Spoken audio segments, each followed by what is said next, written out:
Coming up on King 5 News, the arrest of a local rabbi, Kansas caucus results, and later in the newscast, a remark. Prominent Seattle Rabbi Sholom Ber Levitin and 3 other men have been arrested and charged in connection with what federal prosecutors are calling an international money laundering conspiracy. Levitin allegedly was a key player in a secret shipment of as much as $25 million to Panama and Colombia over a year-and-a-half period. Federal prosecutors will not say if the money was linked to a cocaine smuggling cartel. With 3 others, Seattle residents is out of prison today after posting a $50,000 bond. The prominent Orthodox rabbi of the Chabad house in Seattle is one of 13 people charged in a multi-million-dollar money laundering scheme. The charges shocked Seattle's Jewish community and, as Julie Blacklow reports, shocked the rabbi and his family, too. Clutching his prayer shawl with his wife on one side and his friend Rabbi Lundinsky on the other, Rabbi Sholom Ber Levitin was free, shaken, and proclaiming his innocence. That I hope that when the case comes to court, it will show that I was innocent from all the allegations which have been allegated this past weekend. I've never in my whole professional life ever have I had any personal benefit for anything which was done in my position as a community leader.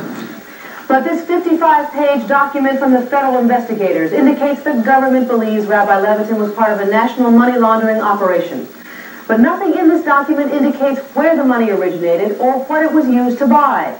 But the Federal Drug Enforcement Administration was one of the chief investigating agencies, along with Customs and the IRS. According to the government, about $400,000 a week was received in Seattle, LA, and in Edison, New Jersey, then converted into money orders, traveler's checks, and personal checks, and sent out of the U.S. to Colombia, Panama, England, Israel, and West Germany. It's estimated the operation laundered some $25 million. Rabbi Levitin of the Chabad house in Seattle's U District was acquainted with at least one of the other Seattle defendants, Baruch Zeltzer. Zeltzer lived here, and the rabbi, of course, spent much of his time here. The Chabad house was closely watched by federal authorities. The affidavit indicates much of the evidence was gathered by court-authorized wiretaps, telephone toll records, analysis of bank records, physical surveillance, and looking through abandoned garbage. Rabbi Levitin was freed after 3 days in custody after spending a Sabbath in a way he'd never spent it before. It wasn't easy to be there over the weekend. It's our Sabbath. And the kosher food was provided for, and I gained a deeper insight into certain elements of the human sensitivity, which is a silver lining in it all. I believe very, very strongly in my husband's innocence, and I'm sure that it'll be proven out. No trial date has yet been set, but when it does happen, it will be in New Jersey, where the operation was apparently centered. In the meantime, there will be emotional trials and hurdles to face, and the man upon whom so many have leaned in the past will be leaning now on others. In Seattle, I'm Julie Blacklow, King 5 News. Panama. Levitin says it's not true. I've never in my whole professional life ever have I had any personal benefit for anything which was done in my position as a community leader. The U.S. Attorney's Office in Seattle says the operation also had branches in New Jersey, Panama, and Colombia. Federal officials say more than $400,000 a week were converted to cashier's checks and money orders over a period of a year and a half. Police have arrested 13 people in connection with this case.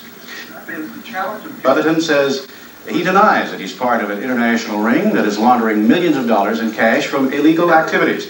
Co-host Pat Woodard joins us now live from our newsroom with details on this unusual case. Pat? Jim, this is a case that is very unusual, not so much because of the activity involved, but because of the people involved, chief among them Seattle Rabbi Sholom Levitin. Rabbi Levitin is one of the most prominent Jewish leaders on the West Coast, but federal agents say he's been leading a double life. According to them, Rabbi Levitin is one of the players in an illegal money game stretching from Seattle to South America. When Rabbi Sholom Levitin left the federal courthouse on bail today, his first priority was to declare his innocence and his surprise at being arrested in the first place. I wasn't sure what this was all about. I mean, I was taking, my wife said maybe you got down finding the parking tickets. I wasn't sure what it was. But he soon found out what it was. A federal complaint charging the rabbi and 12 others with taking in millions of dollars in cash from the East Coast, converting it to money orders and cashier's checks, and then sending the laundered money to Panama. Such transactions are illegal if they're not reported to the government. Rabbi Levitin is the director of this Center for Jewish Studies in the University District. The center is also home to another Seattle resident charged in the case. Federal officials say telephone wiretaps confirm the involvement of both men. Rabbi Levitin's friends say they don't believe the allegations, and they're not happy that he had to spend the Sabbath in jail after his arrest on Friday. This is a clergyman, this is a man who has a congregation, this is a man who has a family, and the judge, being Jewish, knows quite well what the Jewish Sabbath is about. And to take a man of the cloth and put him in jail on his holy day clearly speaks very poorly. Rabbi Levitin says being in jail on the Sabbath wasn't easy. Kosher food had to be brought in, but he says he made the best of the situation. And I was treated very well. In fact, we got into some nice philosophical, religious debates, and it was interesting. I told him I'd like to meet him under different circumstances. A total of 4 Seattle residents were arrested in this case, but officials say the money laundering ring went far beyond Seattle. Court documents indicate the network was based in New Jersey with branches in Seattle, Los Angeles, Panama, and Colombia. What has not been made public is where the cash was coming from. Officials say there is no evidence that it came from illegal activities here in western Washington. For Rabbi Levitin, the next stop will be in New Jersey, where the case will be tried.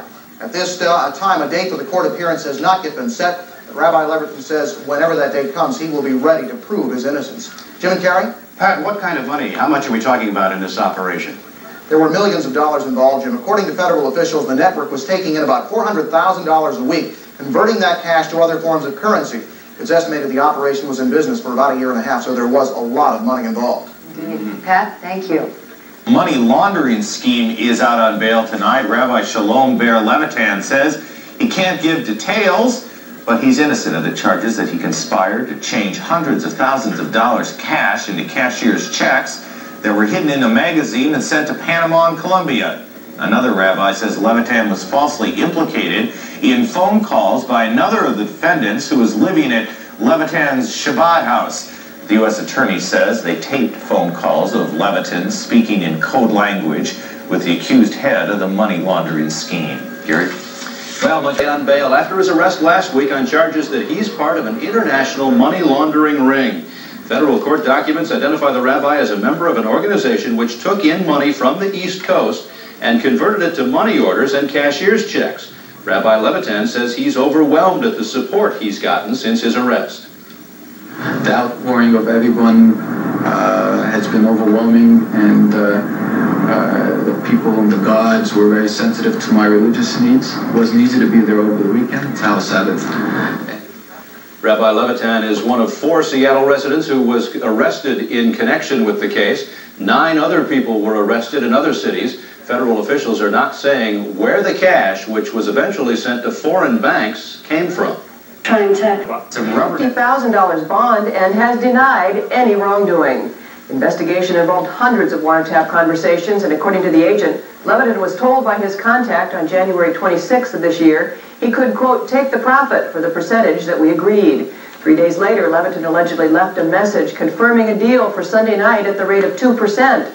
And then, on March 11th, he allegedly was told by the contact there'd be, quote, something on the way for him. Well, prosecutors say the Seattle defendants, including Levitin, obtained $300,000 to $400,000 a week, converted it to cashier's checks and money orders, then sent it to Panama and Colombia. They're still not known where the money came from or what it was used to...